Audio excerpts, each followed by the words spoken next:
یہ ہو رہا ہے پاکستان کے ساتھ، اور یہ کھلواڑ ہو رہا ہے۔ وہ جو کچھ اصل میں دکھایا گیا نا، میرا خیال ہے کہ وہ سفیر دکھانا چاہتے تھے جو امریکہ میں پاکستانی سفیر ہیں کہ یہ ہو رہا ہے۔ وہ سوالوں کے جواب دینے کے بجائے انہوں نے کہا جی کہ میں سمندر کو کوزے میں بند کر دوں، اور بجائے ان تیز و تند سوالوں کے جواب دینے کے کہ وٹ از گوئنگ آن ان پاکستان، تو وہاں پہ انہوں نے وہ فلم چلا دی۔ بہرحال بہت سارے لوگوں نے وہ فلم دیکھی، ہر جگہ پہ رپورٹ ہو رہا ہے، ہر جگہ پہ تمسخر اڑ رہا ہے، لیکن میری ذاتی رائے یہ ہے کہ وہ جو تیز اور تند سوال تھے نا، ان کا جواب جو ہے وہ سفیر صاحب نے وہی دینا مناسب سمجھا کہ یہ جی آپ دیکھ لیں، ساری صورتحال وہ آپ کے جو ہے وہ سامنے آ جائے گی کہ کیا ہو رہا ہے۔ لیکن یہ بتانے والے بتا رہے ہیں کہ پرنٹ HD تھا، بہت مزیدار تھا، اور دیکھنے والوں کو جو ہے وہ کافی سکون محسوس ہوا۔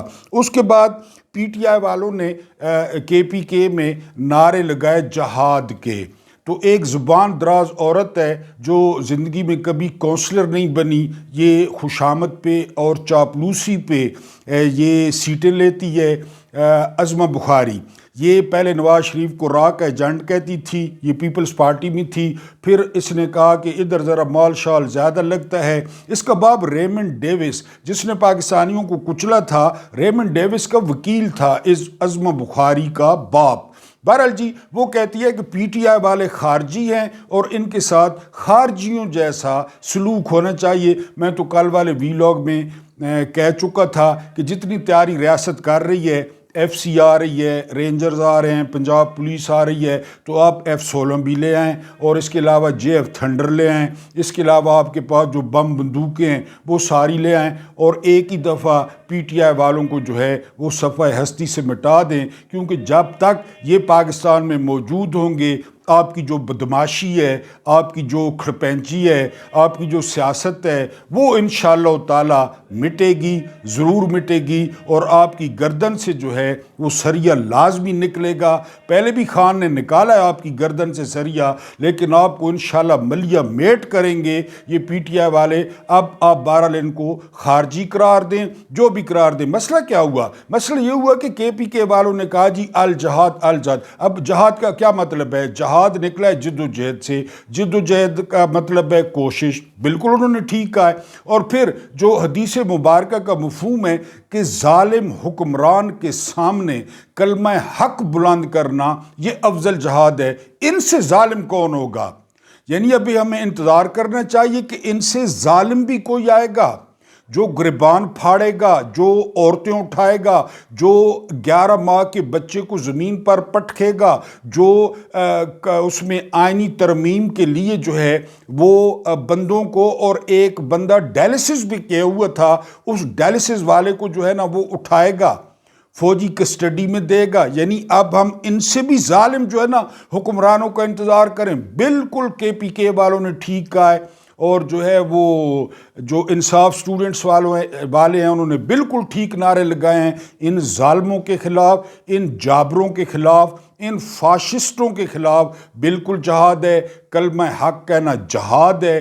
یہ جو ہے نا یہ تاریخ نے حسین کو جو ہے نا وہ معاذ اللہ، تاریخ نے نہیں، یزیدیوں نے حسین کو باغی کہا تھا۔ یہ پہلے دن سے کہتے ہیں کہ حسین جو ہے نا وہ ریاست کا باغی ہے، جو ان کی کھڑپینچی کو چیلنج کرے، جو ان کے عللوں تللوں کو چیلنج کرے، وہ پھر خارجی ہوتا ہے۔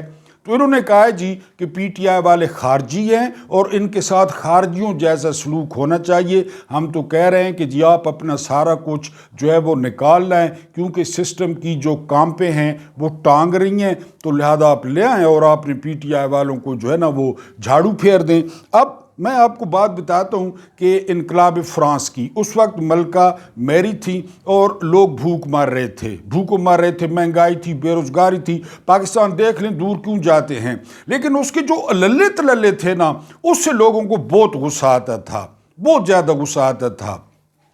ایک جنگ ختم ہوئی تو ایک قاصد جو ہے وہ مدینہ پہنچا، تو حضرت عمر ابن خطاب نے جو ہے وہ ساری جنگ کی جو ہے وہ صورتحال پوچھی، تو قاصد نے جواب دیا کہ جی بالکل زبردست فتح ہوئی ہے، لیکن ایک غیر معمولی واقعہ ہوا ہے، اور وہ واقعہ یہ تھا کہ جب جنگ ختم ہوئی تو ایک جو ہے نا وہ شاعر کہیں سے آ گیا، اور اس شاعر نے جو جرنیل تھے اس وقت حضرت خالد بن ولید، ان کی شان میں قصیدہ پڑھا، تو حضرت خالد بن ولید نے اس شاعر کو 10,000 درہم دیے۔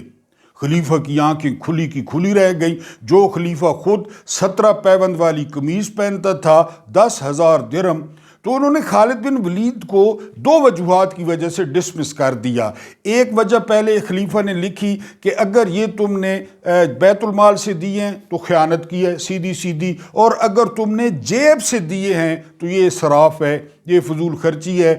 دونوں صورتوں میں you are fired, and Abu Ubaidah ibn Jarrah کو، جو کہ ڈاکٹر تھے، سرجن تھے، ان کو چیف بنا دیا گیا، اور خالد بن ولید کو عہدے سے ہٹا کر 2IC ڈپٹی چیف بنا دیا گیا، اور خالد بن ولید چپ کر کے معزول ہو گئے۔ یہ ہماری روایات تھیں۔ اب میں بات کر رہا تھا ملکہ برطانیہ کی۔ اصل میں ہوا کیا؟ ہوا یہ کہ 1785 میں ایک درباری، اس کا نام تھا ہارمز جیمز، یعنی ہارمز جیمز کے ذریعے ملکہ نے ایک ہار خریدا۔ یہ بات ہو رہی ہے 1785 کی۔ اس ہار میں 647 ہیرے لگے ہوئے تھے، ہیرے، اور 1785 میں اس ہار کی قیمت 1.5 ملین فرانک تھی۔ فرانک یعنی یہ کرنسی کا نام ہے، جس طرح ہمارا روپیہ ہے۔ 1785 میں اس کی قیمت 1.5 فرانک تھی، جس میں 647 ہیرے لگے ہوئے تھے۔ لیکن ابھی حیران ہونے کی ضرورت نہیں ہے، حیران آپ نے آگے ہونا ہے۔ بہرحال یہ جو ہار وہ بادشاہ کو بتائے بغیر خریدا گیا تھا، ٹھیک ہے جی۔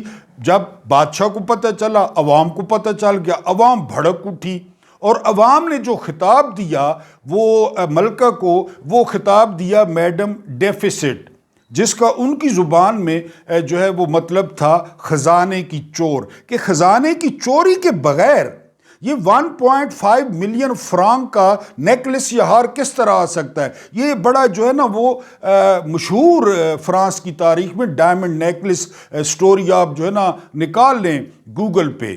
1.5 ملین فرانک کا یہ ہار ملکہ میری جو ہے نا اس نے خریدا۔ عوام بھڑک اٹھی، انقلاب کو جو ہے نا ماچس لگ گئی۔ اب یہ قصہ تھا اس کا ملکہ فرانس کا۔ یہ جو ملکہ پنجاب ہے، یہ جو پشپا کماری ہے، اس کا میں آپ کو بتاتا ہوں۔ لندن میں آپ نے دیکھا ہوگا وہ فر کوٹ جو اس نے پہنا ہوا ہے، اس کی ذرا قیمت سنیں اور سر دھنیں۔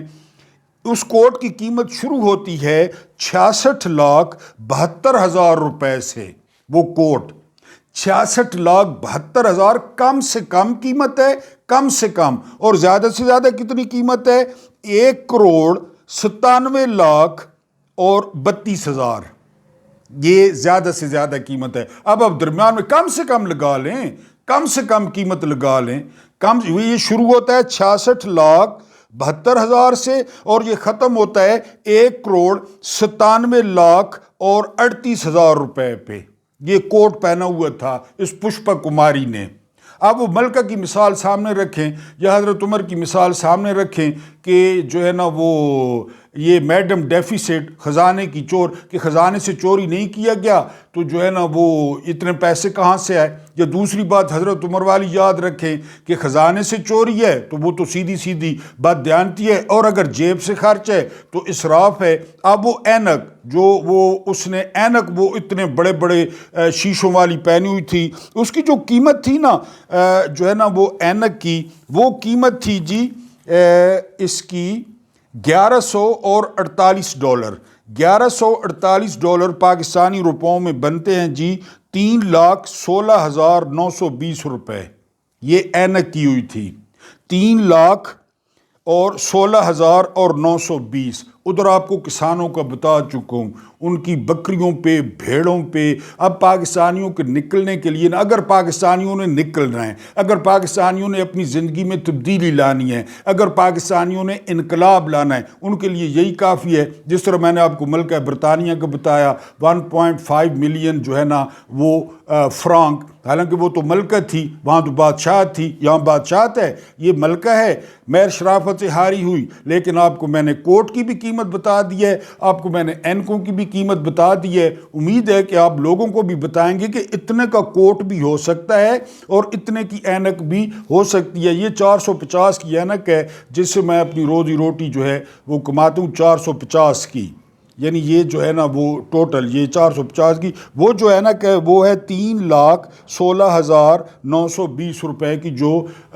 ہے نا وہ اس ملکہ پنجاب نے کی ہوئی ہے۔ بہرحال یہ فرق ہے پاکستانی بدماشیہ، ان کو اشرافیہ کہنا اشرافیہ کی توہین ہے، اور عام لوگوں کی زندگی میں، اور ٹیکسز لگائے جا رہے ہیں کسانوں پہ، کیونکہ ایک بڑا جو ہے نا وہ طبقہ ہے بڑی صنعتوں میں، بڑی صنعتوں کا پہلے بیڑا غرق ہو گیا ہے، دوسرا جو سب سے بڑا طبقہ ہے روزگار کا وہ ہے زراعت کا بیڑا غرق کرنے، کیونکہ یہ ٹریکٹر پہ چڑھ گئی ہے۔ میں نے آپ کو بتایا پولیس کی وردی پہنی، پولیس تباہ، ڈاکٹروں کی وردی پہنی، ہسپتال تباہ، اس کے بعد جو ہے نا اس نے یہ ٹریکٹر پہ چڑھ گئی، کسانوں کی حالت آپ کے سامنے ہے، کسان تباہ۔ اور میری دعا ہے، میری یہ بڑی خواہش ہے کہ کسی دن یہ فوج کی بھی وردی پہن لے تاکہ فوجیوں کو بھی اس کی قدر کا پتہ چل جائے کہ یہ نحوست کیا چیز ہے۔ بہرحال اب ہم آتے ہیں اپنی آخری سٹوری پہ۔ 24 نومبر کی جو ڈیٹ ہے اس پہ دھڑا دھڑ جو ہے وہ تیاریاں ہو رہی ہیں، سسٹم کو جو ہے وہ پیچش لگے ہوئے ہیں، ٹٹیاں لگی ہوئی ہیں، اور کوئی چینل کہتا ہے کہ مذاکرات ہو رہے ہیں، کوئی چینل کہتا ہے کل بریک تھرو ہو جائے گا۔ سارے کا سارا جھوٹ ہے، سارے کا سارا پروپیگنڈا ہے، ہمیشہ سے یہ دھوکہ دیتے ہیں۔ کوئی نہ مذاکرات، آپ نے اگر نکلنا ہے نا، یا آپ نے آزادی لینی ہے، یا آپ نے اپنے لیے سکھ کا سانس لینا ہے اور ان چوروں سے جان چھڑانی ہے، تو آپ نے 24 نومبر کو نکلنا ہوگا۔ That's it. یہ سارے یہ چینل جن کے کنٹرولڈ ہیں، ان کو خبریں پہنچائی جاتی ہیں، لوگوں کا morale ڈاؤن کیا جاتا ہے، لوگوں میں مایوسی پھیلائی جاتی ہے، اور پھر لوگ یہ سوچ کے جی مذاکرات ہو رہے ہیں، بیک ڈور چینل جو ہے نا کھل گئے، بیک ڈور رابطے ہو رہے ہیں، اب علی امین گنڈاپور یہ کر رہا ہے، اب فلاں کمیٹی کا، یہ سارا ڈھکوزلا ہے۔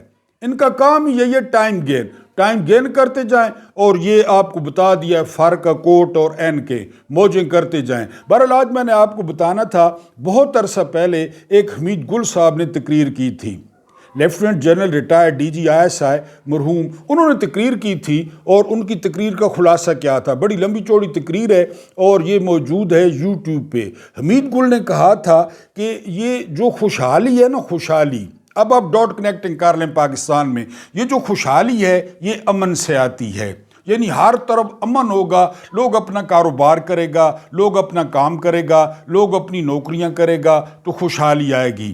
پاکستان میں امن ہے، بلوچستان میں، KPK میں، اور جو ہے نا قبائلی علاقوں میں، یا کہیں بھی آپ دیکھ لیں جو ہے وہ چور کس طرح دندناتے پھر رہے ہیں، یہ تو PTI کو فکس کرنے کے چکر میں ہیں۔ یعنی پہلی شرط یہ ہے کہ خوشحالی امن سے آئے گی۔ امن کس سے آئے گا؟ امن انصاف سے آئے گا۔ معاشرے میں انصاف ہوگا تو امن آئے گا۔ مولا علی فرما گئے ہیں کہ کوئی بھی معاشرہ وہ کفر پہ چل سکتا ہے، ظلم پہ نہیں چل سکتا۔ اب آپ کو سمجھ آئی ہوگی کہ سپریم کورٹ کو انہوں نے کیوں ذبح کیا ہے۔ جو ویسے تھوڑی بہت سپریم کورٹ تھی، وہ بھی اتنے حاجی نہیں ہیں، بہرحال جو تھوڑی بہت وہ مزاحمت کرتے تھے، انہوں نے سپریم کورٹ کو ذبح کر دیا۔ آج امین الدین اس نے قادر خان مندو خیل نے کہہ دیا کہ یہی جو بینچ ہے، آئینی بینچ امین الدین خان والا، یہ فل کورٹ ہے، باقی جج جائیں جو ہے نا وہ بھاڑ میں جائیں، یہی فل کورٹ ہے، یہی سارا کچھ یہی کرے گا۔ تو جو خوشحالی ہے وہ امن سے آئے گی، امن انصاف سے آئے گا۔ اور اگلی سب سے امپورٹنٹ بات ہے، انصاف کس سے آئے گا؟ انصاف آئے گا آزادی سے۔ آزادی ہوگی، چاہے وہ ملٹری اسٹیبلشمنٹ ہے، چاہے وہ جرنیل ہیں، چاہے وہ جرنیلوں کا ٹولہ ہے، چاہے وہ یہ ملکہ پنجاب ہے، چاہے وہ غنڈے ہیں، چاہے وہ ڈاکو ہیں، چاہے وہ لٹیرے ہیں، چاہے وہ مینڈیٹ چور ہیں، ان سے آزادی ملے گی تو پھر آپ کو جو ہے وہ انصاف ملے گا۔ میں نے آپ کو بتایا نا کہ آزادی، پہلے آپ میڈیا دیکھیں، یعنی میڈیا میں آزادی تھی کسی دور میں، بڑے زبردست صحافی تھے، آ کر جو ہے نا وہ 5 عمران کا دور یاد کریں نا، عمران کے 3.5 سالہ دور میں انہوں نے وہ باتیں کی، یعنی جن کا وجود ہی نہیں تھا، اس میڈیا نے کوئی پابندی نہیں دی، کریں جی جو مرضی ہے کریں۔ ہاں، اسٹیبلشمنٹ کے خلاف بولنے پر اسد طور کو مارا گیا، مطیع اللہ جان کو مارا گیا، اور وہ بھی عمران کے کھاتے میں ڈال دیا گیا، باجوہ نے کہا کہ عمران کے کھاتے میں ڈال دیا۔ لیکن میڈیا آپ دیکھ کتنا آزاد تھا، یعنی وہ جو ہے نا سپریم کورٹ کتنی آزاد تھی، یعنی اتنی آزاد تھی کہ آئین کے مطابق 2 صوبوں میں سپریم کورٹ نے جو ہے نا وہ الیکشن کا آرڈر دیا اور الیکشن نہیں کرائے گئے۔ سپریم کورٹ نے آرڈر بار بار دیا بندیال نے کہ الیکشن کرائیں۔ تو یہ جو آزادی ہے یہ آتی ہے جو ہے نا وہ یہ جو انصاف ہے یہ آزادی سے آتا ہے، یعنی آزادی آپ کے پاس ہوگی تو آپ کے پاس جمہوریت ہوگی، آپ کے پاس خوشحالی ہوگی، آپ کے پاس انصاف ہوگا، آپ کے پاس جو ہے نا وہ میڈیا ہوگا، اور آپ حکمرانوں کا احتساب کر سکیں گے کہ یہ کیا ہو رہا ہے، یہ کیا ہو رہا ہے۔ اس وقت پاکستان میں نہ امن ہے، لہٰذا نہ خوشحالی ہے، لہٰذا نہ انصاف ہے، لہٰذا نہ آزادی ہے، یہ کوئی بھی چیز نہیں ہے۔ اور اگر آپ نے یہ چیزیں حاصل کرنی ہیں، اگر آپ نے ملک میں خوشحالی لانی ہے، اگر آپ نے ملک میں امن لانا ہے، اگر آپ کو آزادی چاہیے، تو آپ نے 24 نومبر کو نکل کر اس سسٹم کو بتانا ہے اور اپنے مطالبات منوانے ہیں کہ یہ ملک ہمارا ہے، یہاں پہ ہماری مرضی چلے گی، یہاں پہ ہمارے نمائندے حکمرانی کریں گے، یہاں پہ اسٹیبلشمنٹ کے ٹاؤٹ، یہاں پہ اسٹیبلشمنٹ کے بوٹ چمکانے والے، یہاں اسٹیبلشمنٹ کے پیمپر بدلنے والے، وہ ہمیں جو ہے وہ نہیں چاہیے۔ یہ سارا کچھ کرنے کے باوجود رات کو جاوید لطیف کہہ رہے تھے کہ عمران کو اسٹیبلشمنٹ جو ہے وہ فیسیلیٹیٹ کر رہی ہے، سہولت کاری کر رہی ہے، اور جو نیچے جو فوج ہے وہ پی ٹی آئی کی جو ہے وہ حامی ہے۔ یہی بات شہباز گل نے کہی تھی، اور شہباز گل پہ صدی کا سب سے بدترین تشدد ہوا تھا، لیکن یہ تو اوپر سے اترے ہیں۔